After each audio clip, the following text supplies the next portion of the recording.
The First World War from 1914 to 1918 was a huge and terrible war.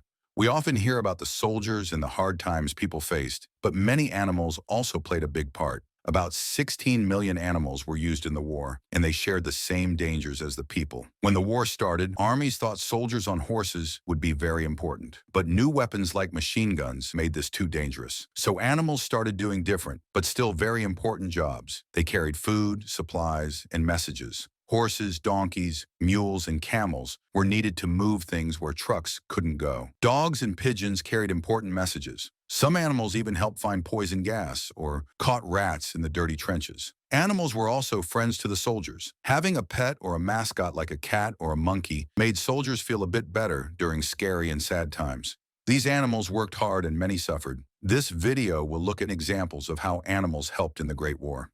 1. Naval mascot Togo the cat. On a very big and strong British warship called HMS Dreadnought lived a small cat named Togo. The Dreadnought was a new kind of warship, and many others were copied from it. There's a photo of Togo looking out from the barrel of one of the ship's huge guns. It was strange to see a soft cat in a hard metal war machine. Life on a warship during World War I was noisy and busy, with loud engines and clanging metal. The sailors lived in small spaces and were always in danger from enemy submarines or other ships. For sailors far from home, pets like Togo were very important. They were a friendly reminder of a kinder, softer life. They made sailors laugh and feel less alone. But Togo wasn't just a pet. Cats on ships had an important job, catching rats and mice. Rats and mice could chew through wires, spoil food, and spread sickness. So Togo was a working member of the crew, helping to keep the ship safe and healthy. His calm look in such a warlike place shows how animals can get used to things and how much people need animal friends, even in tough places. Second, number 32, Squadron's Fox Cub mascot. Now let's look at the sky, or at least the airfields where pilots took off for their dangerous flights. This nice picture was taken at an airfield in France in May 1918. It shows a young fox cub sitting on a biplane fighter. The pilot in the plane is smiling. This little fox was the mascot of number 32nd Squadron of the Royal Flying Corps. Airfields during World War I were busy places. They were full of stress, excitement, and constant danger. Pilots faced death every time they flew their light planes made of wood and cloth. In a place like that, a mascot like this fox cub was a welcome change. It was a sign of life from outside the war. Wild animals that became mascots reminded soldiers of nature, which was missing from the war. For the men of number 32 Squadron, this fox cub was probably fun to watch, something to care for, and maybe even a lucky charm. It was a small, innocent life to look after when they faced death every day. The picture of the cub looking like it wants to fly is a sweet touch in the serious world of air fighting. 3. Camels carrying the wounded. The big dry deserts in places like India, Sinai, and Palestine were hard to travel through. The best way to move things there was often by using an old and very strong animal, the camel. This photo from 1917 shows camels in India with special seats for carrying hurt soldiers. This was one of their most important jobs, helping people. In these hot, sandy, and hilly places, new trucks often got stuck or broke down. Horses got too thirsty and tired, but the camel was perfect. Camels are famous for being able to carry heavy things, sometimes up to 180 to 200 kilograms, around 400 to 440 pounds, and for traveling a long time without water. Hurt soldiers were often carried in cacolets, which were like two seats hanging on each side of the camel. The ride wasn't comfortable. It was slow and swaying under a hot sun. But for many hurt men, it was the only way to get to a doctor and survive their injuries. Army groups like the Imperial Camel Corps used these ships of the desert a lot. They didn't just carry supplies. They also did this very important job of saving lives in some of the toughest places in the war. 4. Lining up for inspection. The Red Cross dogs. Dogs are often called man's best friend, and they really proved it in WWI. They did many jobs, but helping the Red Cross was maybe the most special. This picture from the Western Front in 1914 shows a line of French Red Cross dogs with their owners, getting ready to be checked. These weren't just pets. They were very well-trained dogs that were part of the medical teams. Each dog wore a harness that held medical supplies, bandages, medicine to clean wounds, water, and sometimes even strong drinks like brandy or small treats. Their main job was very dangerous. They had to go into no man's land, the empty, bombed-out area between the enemy trenches. This place was full of craters and barbed wire, and there was often shooting. Dogs could cross this dangerous land more easily and quietly than human helpers with stretchers, When a dog found a hurt soldier, if the man was awake, he could take supplies from the dog's pack. If he was unconscious or too hurt, the dog was trained to take something, like a helmet or a piece of clothing, and go back to its owner. Then the dog would lead a rescue team to the hurt soldier. Imagine a soldier, hurt, alone, and scared. Seeing one of these brave dogs appear through the smoke must have felt like a miracle, a furry angel bringing hope. 5. Horses wearing gas masks on the Western Front. Poison gas was one of the most terrible new weapons in WWI. It caused horrible pain and death to soldiers. Animals, especially horses, were also in great danger from it. This sad photo from 1917 shows a German driver with his team of horses on the Western Front. They are all wearing gas masks, which were simple but needed. Horses were very important for the army. They pulled big guns, wagons full of bullets, supply carts, and ambulances. Because they were often out in the open on roads or near the fighting, they were often caught in gas attacks. Gas could kill them painfully or make them too sick to work. Early in the war, animals had no protection. But as poison gas like chlorine and mustard gas was used more, armies started making gas masks for their valuable horses. These masks were often big, hot, and scary for the animals. They were usually made of cloth soaked in chemicals to stop the gas, with eyepieces made of a clear material. The picture is a strong reminder of how dangerous and scary this new kind of war was, and how armies tried to protect their important animals from these silent, deadly gases. 6. Mascot on a captured German trench mortar. Even in the middle of a terrible war, there were times for laughter and friendship with animals. These moments helped soldiers feel better. This photo from May 20th, 1917, shows one of those moments. A monkey who was the mascot of the 3rd Army Trench Mortar School is sitting on top of a captured German Minenwerfer, a type of cannon that shot bombs into trenches. The monkey looks quite funny and proud. Monkeys are smart, quick, and often playful, so they were popular mascots. They made soldiers laugh and forget about the hard work of training and the fear of fighting. The soldiers at the Trench Mortar School were learning to use weapons that caused a lot of destruction. Having this little monkey around probably made them smile and helped them feel like a team with a special friend.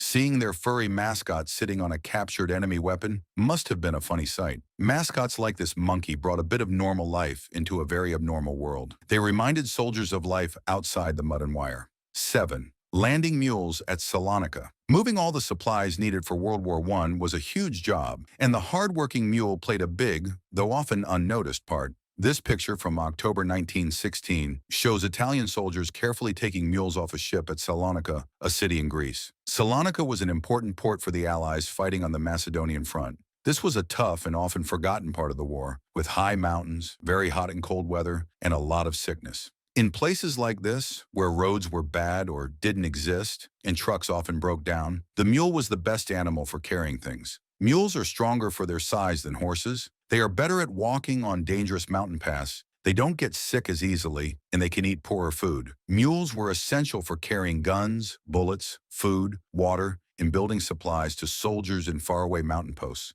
Moving these animals by sea and then getting them off the ships, often using cranes and slings like in the picture, was dangerous and scary for the animals. But without a steady supply of mules, the Allies would have struggled to fight on the Macedonian front and in other mountain areas like the Italian Alps. Mules were the lifeline that connected the ports to the soldiers in the mountains. 8. With the regimental cat in a trench. The trenches on the Western Front were known for being muddy, miserable, and full of rats. This touching photo, taken on February 6, 1918, shows a soldier from the York and Lancaster Regiment having a quiet moment with the regiment's cat in a trench near Cambrai, France. While dogs often had official jobs, cats found their own work in the underground world of the trenches. Their main job was hunting rats.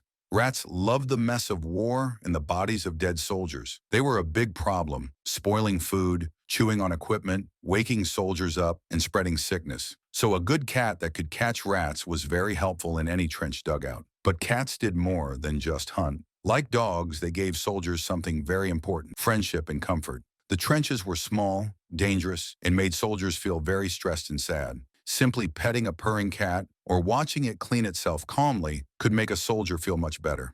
It was a small link to peace and home life. This picture shows that close friendship, a moment of shared warmth between a soldier and a cat in the cold, lonely war.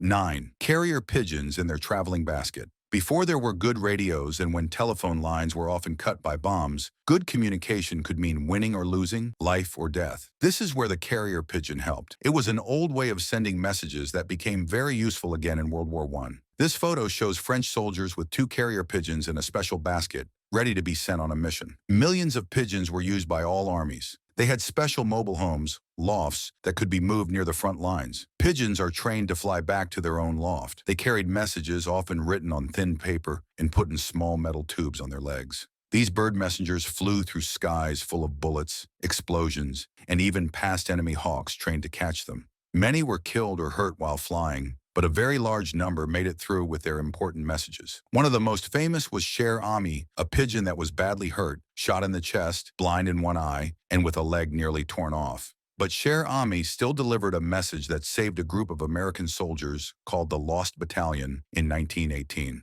These small birds, weighing very little, carried a huge responsibility.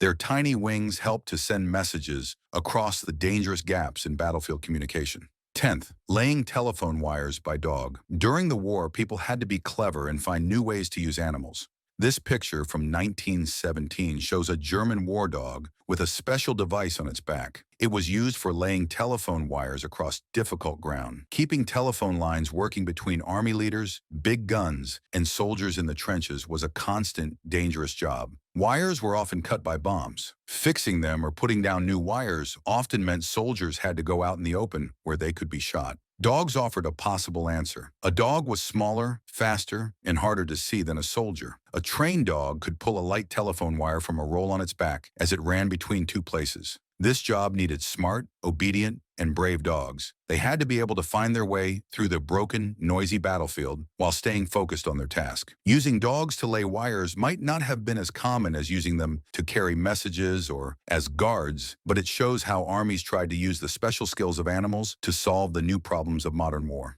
11th, animal welfare on the Western Front. So many animals were used in WWI that they suffered a lot. The conditions, especially on the Western Front, were often terrible. There was endless mud, bad weather, not enough food, and the constant stress of bombs and too much work. This photo shows British soldiers carefully scraping thick mud off a mule near Bernafay Wood on the Somme front in 1916. This gives us an idea of how people tried to take care of the animals. The main reason was often to keep these important animals working, but people also felt sorry for them. Groups like the British Army Veterinary Corps, AVC, grew much bigger during the war. They set up animal hospitals, first aid posts, and ways to move sick and wounded animals. They gave rules on how to feed, clean, and put shoes on horses, and they worked to stop sicknesses that could kill many animals. Keeping an animal clean, like in the picture, was very important to stop skin problems, sores from harnesses, and infections. Any of these could quickly make an animal unable to work. This picture shows a small moment of care in a place full of suffering. It shows that these animals, who were so important, needed attention and help from the bad conditions of the war. 12. Carrier pigeons. During a gas drill, the constant danger of poison gas meant that everyone and everything valuable to the war had to be protected, even the feathered messengers. This interesting photo shows German soldiers wearing gas masks. They are carefully putting carrier pigeons into what looks like a gas-proof box. This was probably part of a practice drill for a gas attack. If poison gas came while pigeons were in their mobile homes near the front lines, they would be in just as much danger as people or horses. Losing a group of pigeons could stop important messages from getting through at a bad time. So finding ways to protect them, even simple ways, made sense. These gas-proof boxes were probably designed to be sealed tight and maybe had some way to clean the air or a small supply of oxygen. They would have given the pigeons a safe place for a short time during a gas attack. The picture shows how important these animals were to the war plans. Armies thought about them so much that they even made special safety gear and plans for them, just like for human soldiers. These 15 animals show just some of the many ways that millions of animals helped in World War I. They worked hard and faced danger on every battlefront. They carried supplies, delivered messages, and even gave comfort to soldiers. Sadly, many of these animals died. Millions of horses, donkeys, mules, dogs, and pigeons. They didn't understand the war, but they suffered just like people did. Today, we are starting to remember their sacrifice more. There are special memorials for these animals and awards for their bravery. It's important to remember these animal heroes and the big part they played in the Great War. Their quiet work and bravery should not be forgotten.